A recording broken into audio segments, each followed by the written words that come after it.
Hello, welcome to another tonalist landscape oil painting demonstration. This is your painter in residence, M. Francis McCarthy, and the painting I'm bringing you today is called Into the Light 5x7. And what's this you see? That's this painting in its original state from back in 2014 or so. And yeah, a lot of problems with this painting. I mean, obviously, I think the tree tunnel is cool and the path is kind of cool, but I never really could get over these weird trunks coming in from the side.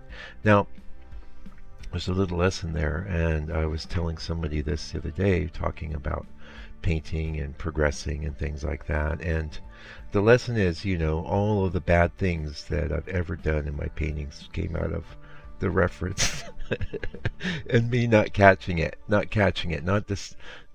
discerning. There was like something I liked, but I wasn't seeing what wasn't going to work in a painting, and that's the benefit of experience. That's what you gain if you work all the time. And honestly, you know, it could just be an ink sketch every day. It could just be working out something every day. You'll get better, and you'll start to see these things. So um, this particular, I call these redos. A lot of people call them different things. I call them redos.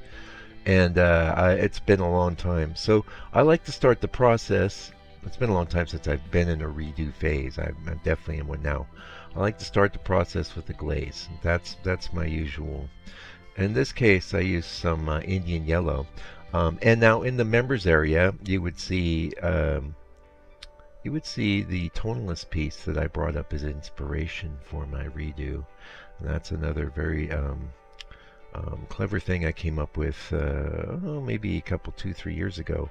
I don't mind just floating around in the realms of imagination. One thing I will not do is bring up the original reference image, because I already pulled everything out of that I could conceivably pull out of it. And I managed to make a bad painting, so the answers are not there, you know. And that's a tip I've passed on time and again, just not with just redos, but say with your actual painting. When you're about maybe halfway through with the painting, put the reference away and then just start dealing with the painting as a painting. It could be challenging, and part of your mind thinks, oh no, I didn't get everything out of there that I could. And you think, well, it looked good, it's a good looking photo, I'll just bring it all in. No, it doesn't work that way. Paintings are not photos. We'll accept and filter things out, or we'll accept photos as beautiful, and in the process of doing that, we filter out a ton of stuff. Okay, paintings, you do not, you are not allowed that same latitude at all.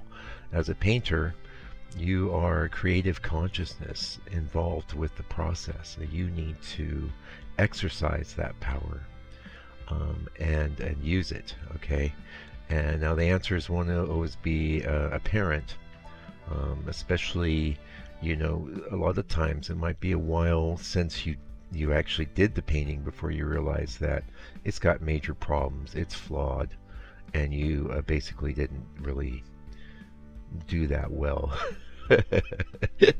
That's tough. It's tough. Painting's tough. I was doing a reference for a student of mine that had done some work for me. Is looking for a job, and I was telling him, and is also an artist, of course, and I was telling the interviewer, art is not for the faint of heart. It seems like, oh, just sit around and do a painting, but it really can test you and task you in ways that few other things can. It's not for the coward, it's for the brave. Yeah. And if you're a painter, I commend you. You're brave, and you keep on doing it. Whoa, what's this? The book. Sold a couple books this week. Real happy about that. The book's on the way up. I just saw an article too. I've been active on social media, so you can follow me there. I'm putting up articles and things, not just my paintings, but I saw an article. I didn't put it up, but it was talking about yeah, I saw an article, best books of 2022. I didn't put that up because it didn't have my book in it. So, what do they know? Right now, it's just published by me. It's signed and numbered. If you order it, you get it. I send it. I'm going to take some to the post office right after I record this video today. And I'm very proud of it. And, tried to get as many tips and tricks in there as I could. Anyway, back to the redo. So one of the things that really propelled this was finding some inspiration. It was not the same sort of composition as my original. It was different, but it gave me some ideas, and the main idea was like when you saw me just put in that little vertical trunk, everything started coming in. I thought, the problem with this is all these round trunks. I need to keep some of that, but change some of it. Also, that super wide path, okay, that's going to be in your photos. You're going to paint that, and it's going to look wrong. You don't want to paint these wide paths at the bottom of, or streets or roads or even streams, but where the whole bottom of the painting is that. You need to crop that in, because in real life we don't really apprehend things that way. That's the wide angle of the lens of the camera, and it's just one of the signifiers to people looking at your work that something's off, something's wrong. If you're using wide angle reference, you need to adjust it, which I've talked about extensively. Anyway, members area, you can see that that scene I pulled up, and you're going to go, ooh, I see what you did.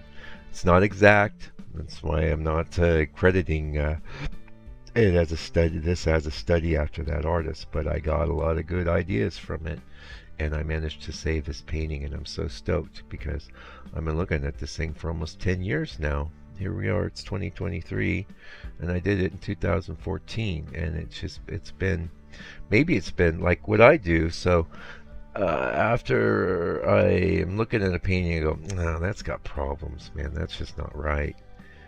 A lot of times I might just live with it, leave it where it is, or I start collecting these things. I put them in a box, and I've had a box since when the flood hit almost 2 years ago. Hit my studio. Some of these still have little bits of mud on them and stuff, and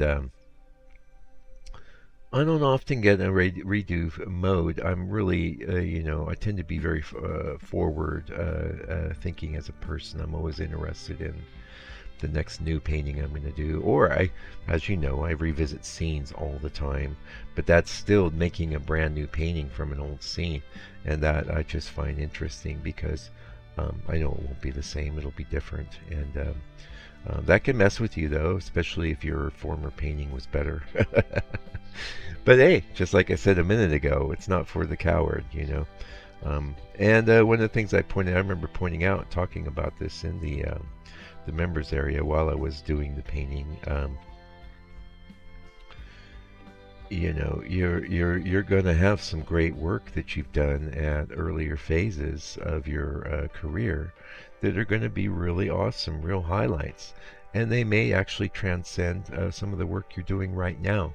It's an automatic assumption that we're always going to be making things that are better and better, and the reason why that assumption is there is because it's mostly true. Okay, you will, for the most part, create better and better works. In my case, what I notice is that I create less bad works, but the stellar ones, you're going to have a few every year, and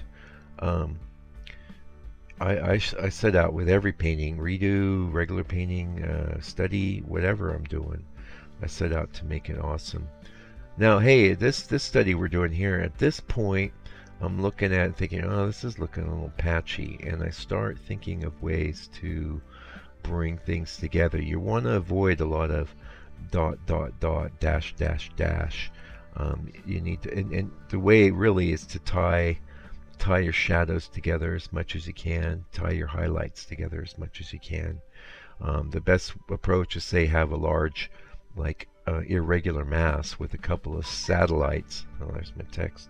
A couple little satellite masses, as opposed to a staccato pattern of a bunch of different shapes that have spaces in between them, and yet are close to each other. This is something you may have even noticed when you saw this painting before it was revised. Anyway, this painting's done, and I thought, well, this is fresh, this is cool. I'm not going to overwork this. And usually the byline for me is with redos is keep it fresh. You keep that impetus of imagination going.